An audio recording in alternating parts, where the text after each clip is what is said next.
Representative Parker, what are we seeing in terms of economic growth in the Spokane region? We see that in 2012, growth picked up steam. And why that's important is because it picked up steam particularly in the service sector of our economy in the Spokane region area.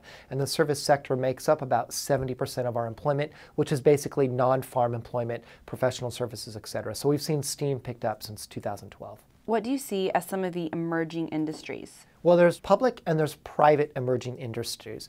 Some of the emerging industries on the private side are one, aerospace. Two, we're seeing housing permits that are up about 8% since 2011, and that's very good. That's a regional number. And we're seeing in terms of aerospace, across the state, there are about 700 different aerospace companies. And in Spokane, we're seeing more and more pop up. Most people think Boeing when they think of aerospace, but aerospace is actually much broader than that, and it's becoming a force in our region.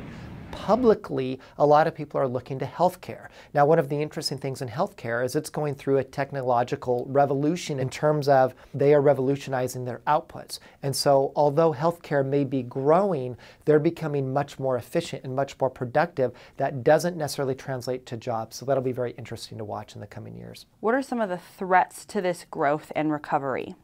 Well, one of the big threats we're starting to see is headquarters relocate. As you know, actually, Boeing's been in the news quite a while about the number of employees that are relocating back into the Carolinas and Chicago area. CDA Mines is now locating back to Chicago as well. And so in the Spokane region, the issue are headquarters that are stationed here that may be transitioning out. And that could be a huge detriment to our overall economy because any one industry creates a lot of indirect jobs that support it. Aerospace is a great example of that for the aerospace industry, there are a lot of smaller businesses that are offshoots that actually play into that. And so it could be a big deal.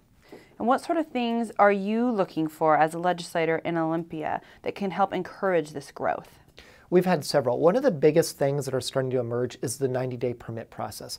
We've been talking about this as a Republican Party for quite some time, meaning that when someone wants to begin a business, we want people to see the Spokane region as one of the quickest and easiest ways to start a business. The reason is, what we're learning is, we're not just competing with how fast that business gets going against a business, but we're also competing against like communities of Coeur d'Alene and in Oregon. And we've seen some large companies relocate or build buildings a lot faster in Idaho than they have been in the state of Washington. So that 90-day permit is a big deal, especially because in terms of recessions, and we've had 22 of them since the 1900s, but in terms of the recessions, a lot of entrepreneurial activity tends to take place, and we want to make sure we are helping and accelerating that, not hurting it. And right now, state policies have not been overly helpful to the entrepreneur sector.